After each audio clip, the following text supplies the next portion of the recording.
And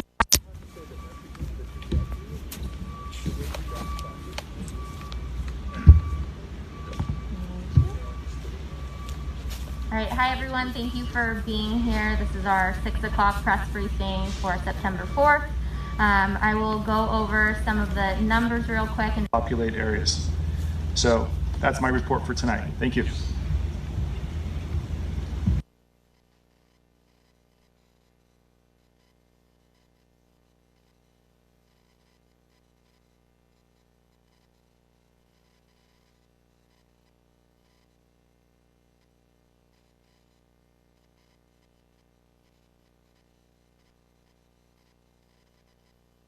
We'll go over some of the numbers real quick and just introduce myself. I'm Ashley Keene, the Public Information Officer for the Santa Cruz County Sheriff's Office. So for acreage, we are at 86,509 acres burned, and containment is at 58%. Structures destroyed at 1,490, 59 of those in San Mateo County and 1,431 in Santa Cruz County. 14 of those in San Mateo County are homes and 911 homes in Santa Cruz County.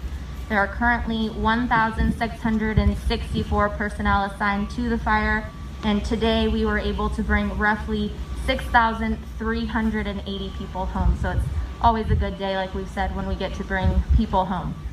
There are still about 1,830 people evacuated. The speakers tonight will focus on the recovery and repopulation efforts that are currently taking place. And first, we have Chief Deputy Chris Clark with the Santa Cruz County Sheriff's Office. Well, good evening. So, as Ashley mentioned, some great progress in terms of getting people home. And so today we were able to bring back folks in most of the Bonnie Doon area. There's some areas that we're going to be working towards getting people into in the next day or so, but all the folks that lived kind of on the Bonnie Doon, off Bonnie Doon Road, around Empire Grade going south from Felton Empire, around Smith Grade, and then northern Boulder Creek, those folks were able to go home today, and that's an amazing thing. And so we're getting closer and closer to kind of bringing this to at least some semblance of normal.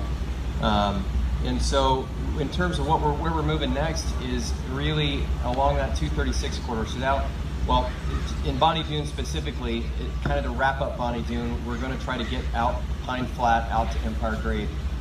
We're hoping to do that tomorrow for those folks that live in that area. So it's moving out Pine Flat out to Empire Grade, and then moving into 236 towards the golf course. We know there's a lot of people who live in that area, and so we want to get people back. In terms of, and I just want to kind of paint a picture a little bit about what's going on with Empire Grade north of Pine Flat Road. There's still a lot of work that's going on there between PG&E and tree crews in making that safe. And as I mentioned last night, when I talk about making things safe, it's down lines and poles and really things that are hazards to people walking and driving in that area. So PG&E's devoted a lot of work crews. I heard that they have about 350 people total working in this area to be able to make all of that stuff happen, to make it safe. And again, making it safe a little different than turning the power back on. They are working towards that goal, but just getting people home is their primary goal, and then they'll energize those lines in the days and weeks to come. So again, moving towards Boulder Creek Golf Course and kind of completing the Bonnie Doon area is kind of our goal tomorrow, and the next day I would anticipate probably Pine Flat looks pretty good for tomorrow. The Boulder Creek Golf Course, it's just making sure that PG&E's had the time to get lines off the ground and kind of get that area a little cleaned up before people get in there. And then obviously there's other areas through lower and upper 236 beyond the golf course that suffered more extensive damage. And then obviously the Swanton Road area in Last Chance, obviously a lot of damage there. So our crews are working, our public works crews are working really hard in that area. And you're going to hear Matt Machado speak in just a minute on what the county's doing in there. But it's going to be a little bit before we get folks back there, just because of how damaged that area was.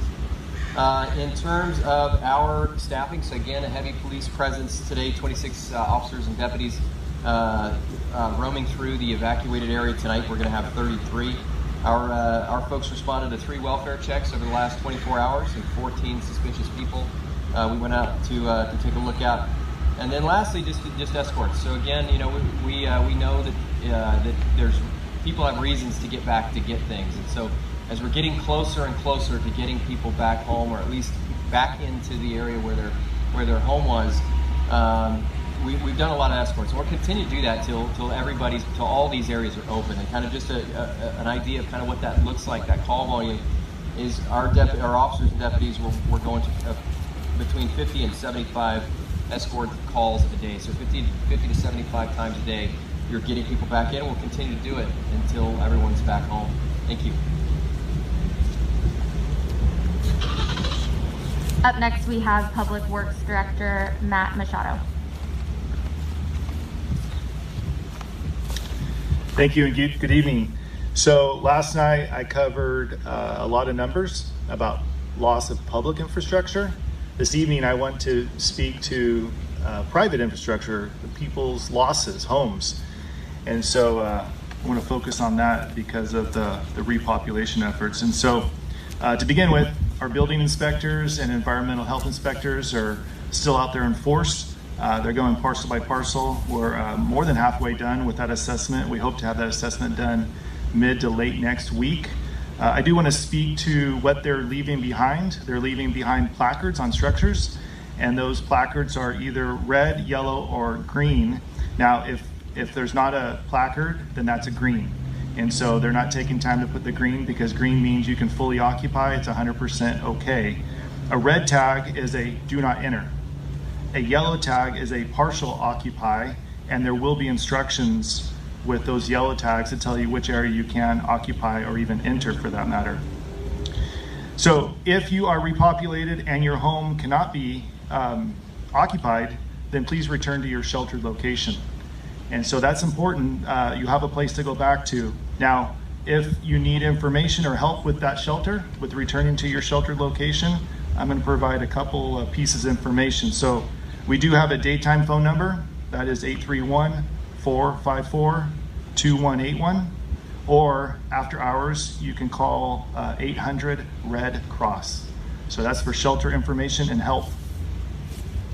Next up, I'd like to cover a little bit about those damaged structures. If you're repopulated and those structures are damaged, they can be hazardous. And so there will be toxic materials, household materials that are throughout the site. They certainly can pose risk to families, pets, and so be very careful, be cautious. Environmental health is providing repopulation kits. These will be located at entry points as following the repopulation effort. And those would be for the homes that have been lost, for people that have lost homes. So please don't take a repopulation kit if you don't need it. Garbage service will resume. We will follow the repopulation. We'll be back on our regular schedule. We do have 2 larger bins for food waste. One is in the Boulder Creek area and one is in Ben Lomond. Our Ben Lomond transfer station is open 7 days per week now. And that again is for food waste or household waste that would be typical in the garbage can. Debris removal from the fire must follow a 2-step process, including assessment and removal. Property owners are going to have a choice. They can do it themselves or they can participate in a county-led effort. This effort is being run by our County Environmental Health Division. And I'm going to provide 2 pieces of information for more information on that debris removal. And so a website to start with, it's santacruzcounty.us/fire recovery. Or you can get the same information and get your questions answered at the Resource Recovery Center in downtown Santa Cruz at the Kaiser Stadium.